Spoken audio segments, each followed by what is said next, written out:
Good morning, everyone. Thanks for joining us on this Monday. There's a look from our Unico U.S. Bancorp Tower building, downtown Portland. Thanks for tuning in. Our first guest is one of our favorites. He's a man who needs no introduction. We welcome back to AM Northwest, the one and only Stephen Tobolowsky. So great to see you, Stephen. How you doing? I am doing good, Helen. I am swimmingly happy. That's great. Yes. Were you Yes. just in Portland, over the spring? I was working in Portland again, which is always great to do. It's one of my favorite cities. My wife and I have a history here in Portland because we were big fans of Glasgow, right, in Scotland. Yeah. And we came out to Portland and we're going like, baby, is this place Glasgow in Scotland? And we found out that one of the chief designers of Portland was the chief designer of Glasgow. Wow. I did not know that. I Yes. should know that. The bridges and I'm going like, I feel like, and I took Annie to the zoo because you have a special zoo here with injured and recovering animals. Yeah.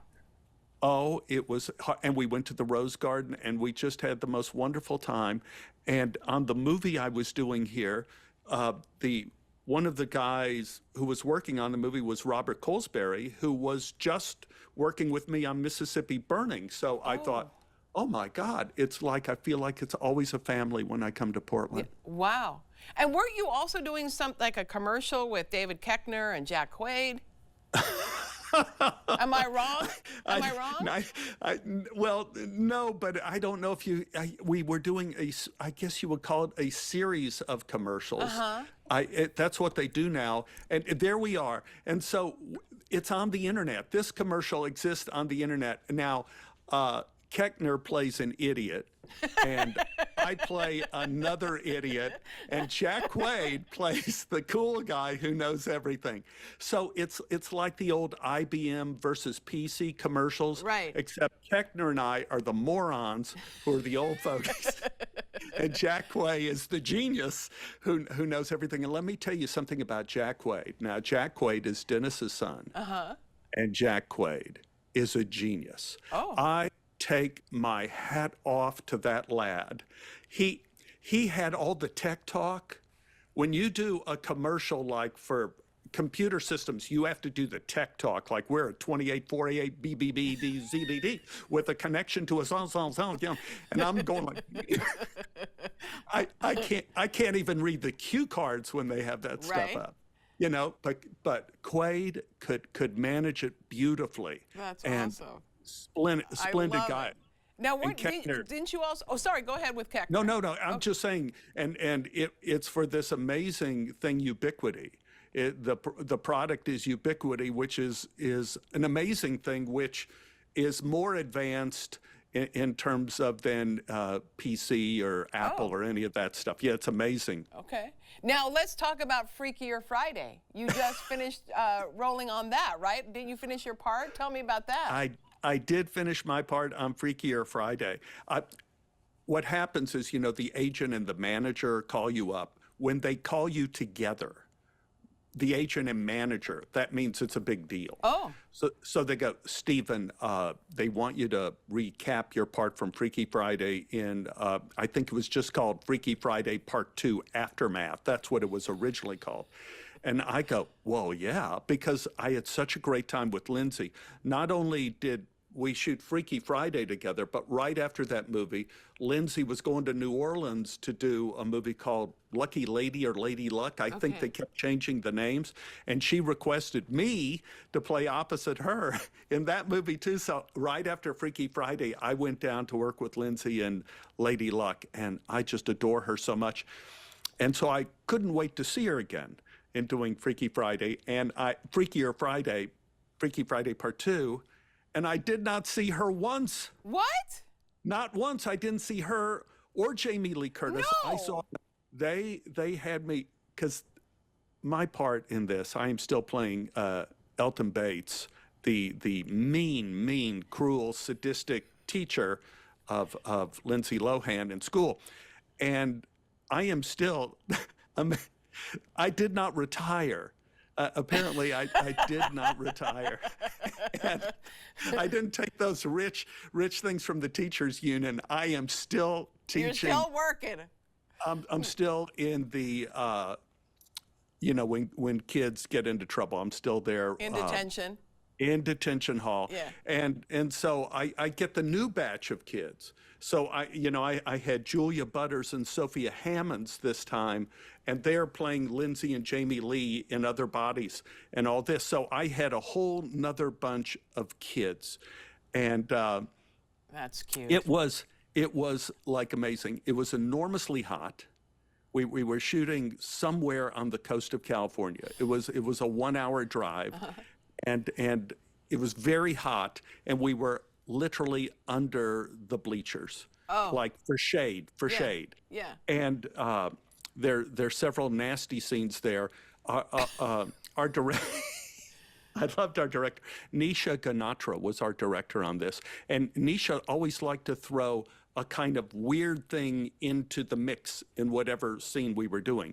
So we're doing one scene where the girls are doing laps, and they said, well, Stephen, can you drive a golf cart? Oh. And I go like, well, yes, I have played golf and I could drive a golf cart. Okay, so if you could drive a golf cart, we're going to have these girls in all their class running laps. If you could drive your golf cart through that group of people and come up behind the girls, don't hit them now, don't hit them. But if you come up right behind them and do your lines through a bullhorn, and are you right or left-handed?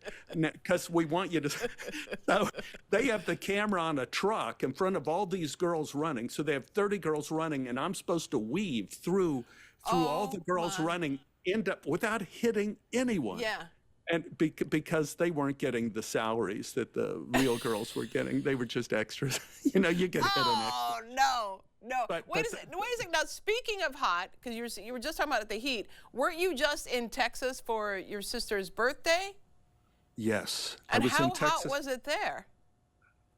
Let's see. How hot is it on Venus? I think Venus, they say 700 degrees. So the thing is, in Texas, they say it's 105 to 110, but they don't take into account that there's black asphalt underneath everywhere you stand. So it was so hot that I was thrilled whenever we were inside, whenever we were indoors.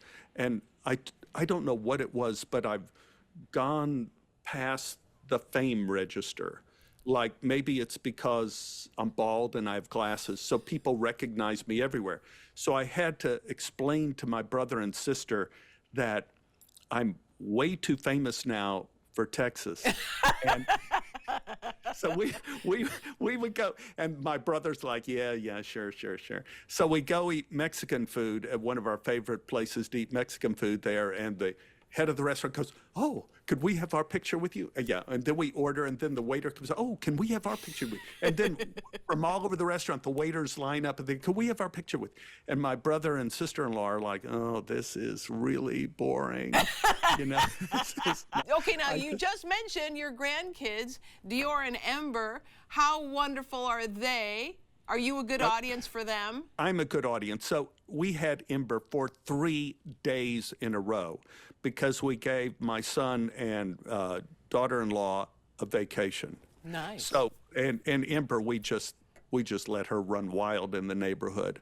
But we took Dior in, and this is first thing she wanted was a princess outfit. So we got her this princess outfit, but she saw this bear. Now this bear was the bear we bought our baby Robert when he was born. Oh. So that bear is 34 years old. And Dior loved this bear, and when Ember saw the bear, she was rolling over with the bear. So the bear was the big hit. And Dior is kind of a genius, what we did with her. Puzzles. So let me explain about this puzzle. This is a puzzle, the Amazon jungle. It's 100 pieces. So Anne and Dior worked on putting this together. That isn't what this is a picture of. This is a picture of the next morning after breakfast. This puzzle was disassembled and put in the box or whatever. Dior starts pulling pieces out and just putting them together, and she reassembled this puzzle in 7 minutes without the help of Ann Hearn as to where the pieces were. I'm going like, What? she had memorized where every piece went. I think she's some sort of genius. Wow. But of course, I could not believe it. But I think all grandparents think their grandchildren Well, are I geniuses. think she is. I think she think must she is. be. Yeah. So when your Yeah. son came home, your son and daughter-in-law, did he recognize the bear from when he Yeah, was oh, a kid? yes. Oh yeah. Oh, yes. That must have really touched his heart. I think it did, but baby Ember instead ran and pulled the bear out of Dior's arms and started rolling over and over on the ground with it. So the bear's magic. The bear has survived now a generation. Yeah. In it, getting back to philosophy, in ancient Judaism, in the Talmud, that's what's behind me is the Talmud here. Right. That's what I read when I had a broken neck. They said, what you aim for is the lesson of 2 generations. Whatever idea can survive 2 generations is an idea that will stand the test of time. So I can tell you as a fact, that bear survived 2 generations of Yeah. wisdom. It's here to stay, man. I love that. That's fantastic. Is Ann still baking? Absolutely. Last time we talked, she was doing like cinnamon roll after cinnamon roll. Get into that kitchen, lady. And I'm so. When you date, you have no idea. I mean, you just go, well, she's cute. Yeah. Oh, I like that hairstyle. Oh, that's a pretty dress. Oh, she's a good actress. You have no idea that she loves to make cinnamon rolls. If I had known that, I would have married her way before when I did.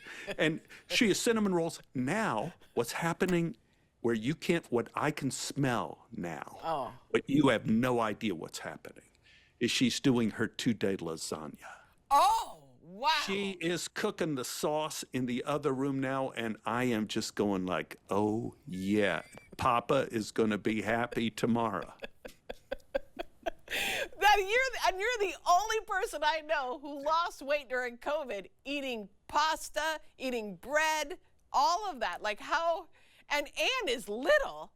She's little. Yeah. We have lost weight by eating her food, but that's because she is a good cook. The food is perfect. Even her fatty food, like cheesecake, is like perfect. And so you don't eat all this. You don't just, not like the bag of Fritos that you just keep eating and you think like, I'm still looking for the perfect Frito. It's like you get the perfect cheesecake right away. And did I tell you the story of Ann's cheesecake, where that comes from? No, you didn't. Grandmother in Pennsylvania from Budapest came, it wasn't even Budapest when she came over. It was still Pest, like it hadn't connected with Buddha yet. It was just Pest. She came over with her mother's recipe cheesecake. So Ann, when she went to trip, she got Granny's recipe for cheesecake. Which Two generations. Yeah. And it requires special cheese. So she has to go to the special cheese shop and get this special cheese for Granny's cheesecake. It's amazing. Makes me cry. Okay, wait. So do the grandkids like it when you, because I love your stories. I could listen to you all day long, seriously. Do the grandkids love your stories? Well, it's different with well. Oh, my goodness. This is me. I had Ember for the day, and so I thought I would entertain her by telling stories of when I was 3. And I'm in the front seat telling seats, and my son Robert captured her reaction to my storytelling. Now, Dior is the opposite. When Dior was at sleepover the other night, I'm lying in bed next to her, we turn out the lights, and then I turn on the little light and I start reading the story of the dragon and all this stuff. And she goes, Papa, I don't want to hear about a dragon. Papa, turn out the light. I don't want to hear about a dragon. And so I turn out the light and he says, tell me a story of when you were 4. Oh.